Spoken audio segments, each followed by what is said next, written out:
اے بچیوں والوں تمہیں مبارک ہو، اے بیٹیوں والوں تمہیں مبارک ہو۔ اپنی بیٹیوں کو کبھی برا نہ سمجھنا۔ نبی پاک علیہ الصلوۃ والسلام فرماتے ہیں جس شخص کے بیٹی ہو وہ اسے زندہ دفن نہ کرے، اسے ذلیل نہ سمجھے، تو اللہ عز و جل اسے جنت میں داخل کر دے گا۔ ایک اور جگہ نبی پاک فرماتے ہیں اللہ اکبر، یہ حدیث تو میں کہتا ہوں ختم ہے نا، اس کے بعد الفاظ ہی نہیں بچتے۔ بہت ساری بیٹیوں کی فضیلت کی حدیث ہے، مگر یہ حدیث ادھر جا کے لگتی ہے، دل کو چھو لیتی ہے۔ سنو تو صحیح اس کے الفاظ کیا ہیں۔ اللہ کے نبی فرماتے ہیں بیٹیوں کو برا مت کہو، میں بھی بیٹیوں والا ہوں۔ ہائے ہائے، ختم ہو گئی نا بات ہے۔ اللہ کے نبی نے صلی اللہ تعالی وسلم نے اپنی نسبت بیٹیوں کی طرف فرمایا میں بھی بیٹیوں والا ہوں۔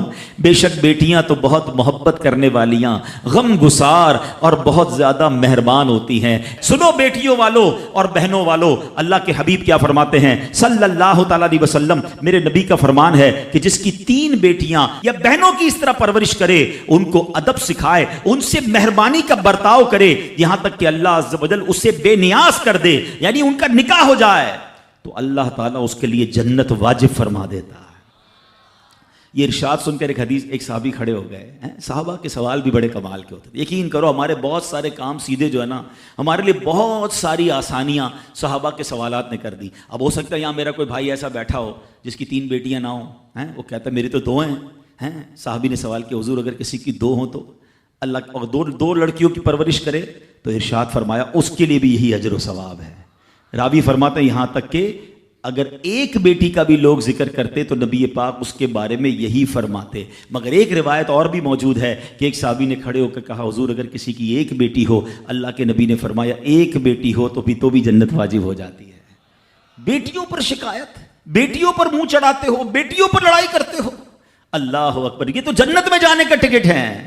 تو اپنی بیٹیوں سے پیار کریں۔ اور باپ جتنے بیٹھے نا، مجھے پتا ہے وہ میری بات کی تائید کریں گے، شاید پیدائش پہ منہ چڑھایا ہوگا کسی نے، لیکن آج بھی باپ سے زیادہ کلوز بیٹی ہی ہوتی ہے۔ پیار وہ باپ سے بیٹی ہی کرتی ہے، گھر جاؤ تو بیٹی باپ کا انتظار زیادہ کرتی ہے۔ اور اسلام عورتوں کے حقوق کی شاندار انداز سے بیان کرتا ہے۔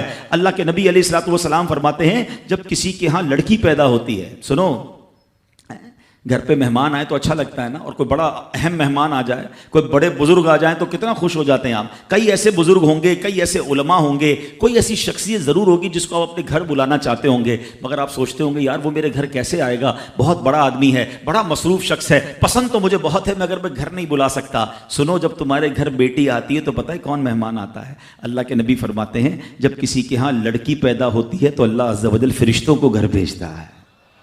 ہاں، آپ کے گھر فرشتے آتے ہیں اور کیا کہتے ہیں؟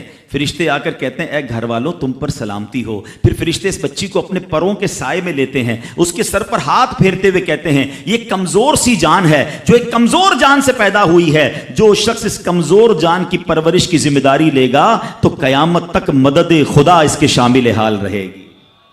تو اب کبھی بھی بیٹیوں پر زیادتی نہیں ہونے دینی۔ ہاں، بیٹیوں کی دعائیں لو، بیٹیوں کی خدمت کرو۔ اور میں نے خود دیکھا ہے، آپ نے بھی دیکھا ہوگا، میں نے دیکھا ہے، بلکہ میں نے ایک طرح سے انٹرویو لیا ہے ایک رشتہ دار کا کہ یار آپ کی 4 بیٹیاں ہیں، 3 بیٹیاں ہیں، کہتا ہے یار جب سے بیٹیاں آئی ہیں پتہ نہیں رزق کدھر سے آ رہا ہے۔ بیٹیاں تو کیا آئی ہیں، اللہ نے رحمت کے دروازے کھول دیے ہیں، کیونکہ اس نے منہ نہیں چڑھایا۔ کچھ ہوں گے ایسے بیٹیوں والے جن کا ہاتھ تنگ ہوگا، تو غور کرو جب بیٹی ہوئی تھی تو شکر کیا تھا یا شکوہ کیا تھا؟ اللہ نے تو بھیجی تھی رحمت تمہارے گھر پہ، تم نے اس وقت بھی اللہ کو ناراض کیا، بیوی کو گالیاں دی، ہنگامہ کیا، اب کہتے ہو رحمت نہیں آ رہی۔ تم نے تو کتنی ناشکری کر لی۔ اگر تم سجدہ شکر ادا کرتے، اللہ کی بارگاہ میں رضا راضی رہتے، اللہ بیٹیاں تو دیتا مگر تم پر رحمت کے اور دروازے بھی کھول دیتا۔ اور ہم نے دیکھا ہے لوگوں کے رزق کو بڑھتے ہوئے۔ تو کبھی بیٹی کی پیدائش پر آپ نے منہ نہیں چڑھانا ہے، ہاں، نہ اپنی زوجہ کو تانے دینے ہیں، اور بیٹیوں کا خیال